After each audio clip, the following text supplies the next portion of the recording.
Hello everyone, आज मैं आपसे अपने ट्रेडिंग करियर की 3 ऐसी मिस्टेक्स शेयर करने वाला हूं जो आप अभी इस टाइम पे कर रहे हो और काफ़ी टाइम पहले मैं करता था। देखो, क्या होता है ना, आप वीडियो तो देख लेते हो बट उससे सीखते नहीं हो कुछ, है ना। वीडियो देख के बस आपको डोपामिन मिल जाता है, वाह ऐसा ऐसा करना है, बट आप कुछ करते नहीं हो।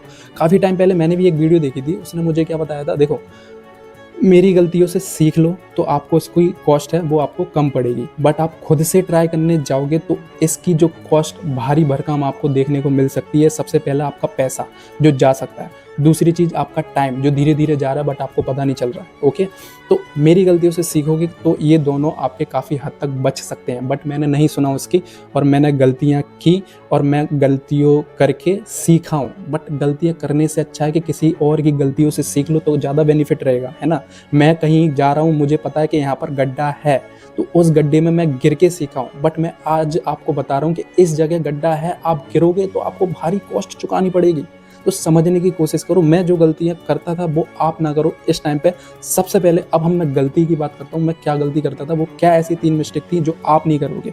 सबसे पहले नंबर 1, बन ट्रेड। वो एक बन ट्रेड का मतलब है वो एक ऐसा ट्रेड जो आप रूल्स तोड़ के लेते हो। मतलब आप प्रॉफिट में चल रहे हो, आप डिसिप्लिन फॉलो कर रहे हो, आप सब कुछ फॉलो कर रहे हो, बट कहीं ना कहीं एक ऐसा ट्रेड आएगा, आपको लगेगा कि मार्केट यहाँ से फॉल करने वाली है, आपको लग रहा है, आपने सेटअप भूल गए, आप स्ट्रेटेजी भूल गए, आपने प्रॉफिट भी कर लिया, बट आपको क्या लग रहा है, मार्केट यहाँ से गिरने वाला है, मुझे हाई कन्विक्शन हो रहा है यहाँ पर, बट आपके वो रूल्स में नहीं आ रहा।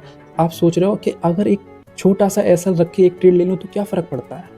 भाई बहुत फ़र्क पड़ता है। अगर उस छोटा सा ऐसा रख के आप ट्रेड ले लेते हो, बाई चांस मान लीजिए प्रॉफिट में चला भी जाता है, तो आपका माइंड ने आपका क्या पकड़ लिया कि रूल्स तोड़ूंगा तो एक प्रॉफिट एक्स्ट्रा मिलेगा, ये माइंड ने आपके कैप्चर कर लिया, आपके सबकॉन्शियस माइंड ने, समझ रहे हो। बट उसकी जगह अगर आप अवॉइड कर देते हो तो क्या होगा, आपको कॉन्फिडेंस आएगा कि आप प्रॉपर रूल्स फॉलो कर रहे हो। बट बाई चांस अगर उस एक ट्रेड में लॉस हो जाता है, ध्यान से सुनना, बाई चांस अगर उस एक ट्रेड में लॉस हो जाता है तो आप सोच रहे हो कि मैं एक छोटा सा स्टॉप लॉस दे के रुक जाऊंगा, आप रुक नहीं पाओगे, क्योंकि आपका माइंड क्या बोलेगा, आपका माइंड क्या बोलेगा कि मैंने एक ट्रेड लिया और मुझे लॉस हो गया, मैंने रूल्स क्यों तोड़ा। आपका माइंड गिल्ट में जाएगा और आप अगेन ट्रेड करोगे, फिर लॉस करोगे, फिर अगेन ट्रेड करोगे, ऐसे ही आप लॉस में चले जाओगे। समझ रहे हो, ये चीज़ काफ़ी भयानक चीज़ है ये, इससे दूर रहें। वो एक ट्रेड जो एक ट्रेड आपका कैपिटल उड़ा सकता है, तो इससे दूर हो जाओ भाई, दूर हो जाओ। Number 2 mistake, losing streak. देखो, लूजिंग स्ट्रिक क्या होती है, जब आप कोई स्ट्रेटजी फॉलो कर रहे हो तो सारी स्ट्रेटजी में लॉस तो होते ही हैं, आपको भी पता है लॉस होंगे, सारी स्ट्रेटजी में जो भी आप फॉलो करोगे इसमें लॉस होंगे ही होंगे। तो लूजिंग स्ट्रिक एक ऐसा फेज़ है, जब आप ट्रेड लेते हो, जब आपके प्रॉफिट चलते हैं, तो कहीं ना कहीं एक ऐसा फेज़ आता है जब आपके बैक टू बैक लॉसेस होते हैं। आप समझ रहे हो चीज़, आप रिलेट कर रहे होंगे। तो क्या होता था, जब मुझे बैक टू बैक लॉसेस होते थे ना, तो मैं क्या करता था, मैं डाउट में था उस टाइम पे, यार मुझे लॉस क्यों हो रहा है यार, मतलब बैक टू बैक इतने लॉस कैसे हो सकते हैं। फिर मैं डाउट में होता था, कहीं ना कहीं मैं अपने आप पे डाउट करता था, अपनी स्ट्रेटजी पे डाउट करता था। फिर मैं क्या करता था, यूट्यूब पे जब मैं देखता था ना, लोग प्रॉफिट कर रहे हैं और मैं लॉस कर रहा हूँ, मेरे लूजिंग स्ट्रिक चल रहा है, शायद मेरी स्ट्रेटजी में कमी है। फिर मैं स्ट्रेटजी होपिंग करता था, मतलब स्ट्रेटजी चेंज करता।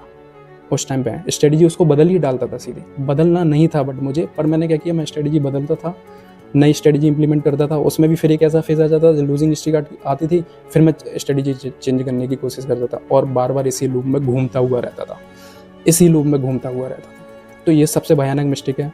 लूजिंग स्ट्रीक आ रही है, एक्सेप्ट करो, काफ़ी थोड़ा सा पॉज ले लो, है ना, ट्रेडिंग बंद कर दो कुछ दिनों के लिए, फिर अगेन उसी स्ट्रेटजी को फिल्टर आउट करो, देखो मैंने कहाँ गलती की है, मेरे से गलती हो कहाँ रही है ना। उस स्ट्रेटजी को छोड़ो मत, उस स्ट्रेटजी में ये चेक करो, जर्नल लिखते हो तो जर्नल में देखो कि कहाँ एसएल हो रहे थे और मैंने एसएल प्रॉपर अपने 100% रूल्स पर लिया या नहीं लिया, सारे चेक करो। फिर देखो उसमें वैलिड एसएल कितने थे, इनवैलिड एसएल कितने थे, आपको पता चल जाएगा कि आपकी स्ट्रेटजी की कोई गलती नहीं है, आपकी गलती है ना। तो समझो, और लूजिंग स्ट्रिक आएगी, वो हर स्ट्रेटजी में आएगी, बेशक आप कुछ भी कर लो। नंबर 3 और इम्पोर्टेंट मिस्टेक जो मैंने की है, काफ़ी टाइम क्या होता था कि मैं स्ट्रेटजी फॉलो तो कर रहा हूँ, बट कहीं ना कहीं उसमें क्या है ना, कुछ ट्रेड ऐसे होते थे जहाँ मैं कंफ्यूजिंग में रहता था कि मैं इसको लूँ या नहीं लूँ। अगर आप रिलेट कर रहे हो तो आपके रूल्स फॉलो हो रहे हैं, आपकी स्ट्रेटजी सही है, आपके सारे रूल्स फॉलो हो रहे हैं, बट कहीं ना कहीं उस ट्रेड में कंफ्यूजिंग क्रिएट थी कि यार लूँ या नहीं लूँ, थोड़ा सा जो रूल्स है वो कम फॉलो हो रहा है। तो मैं क्या करता था, मैं फोमो के चक्कर में अगर मैंने नहीं लिया तो क्या होगा, ये टारगेट ना दे जाए, तो मैं क्या करता था, ट्रेड ले लेता था, और यही गलती थी, वो ऐसे लेट हो जाता था। तो अगर कन्फ्यूजिंग ट्रेड आ रहा है ना, तो ट्रेड मत लो, उस ट्रेड को अवॉइड कर दो। बेशक उस ट्रेड को अवॉइड करने के बाद वो टारगेट क्यों ना दे जाए, वो चांद पे क्यों ना चले जाए, है ना, उसको अवॉइड कर दो। यही आपकी सबसे बड़ी जीत है ना। जब आप ट्रेड को छोड़ना सीखोगे ना, जब अपने माइंड पे काम करके देखोगे, छोड़ना सीखोगे, चीज अवॉइड करना सीखोगे ट्रेड को, तो आपका वो इम्प्रूवमेंट काफ़ी हद तक काफ़ी बड़ा इम्प्रूवमेंट होगा। तो कन्फ्यूजिंग जो भी ट्रेड है, इसको अवॉइड कर दो, साइड में कर दो। बेशक आपने जो अवॉइड किया वो टारगेट दे, जो टारगेट दे चुका है, जो आपने अवॉइड कर दिया वो प्रॉफिट आपका था ही नहीं, समझ रहे हो। तो यही था बस, मेरी जो गलतियाँ थी वो मैंने आपको शेयर कर दी है। अगर आपको वीडियो पसंद आई तो आप लाइक शेयर सब्सक्राइब दोनों कर सकते हो। मिलते हैं अगली वीडियो में, तब तक के लिए बाय बाय।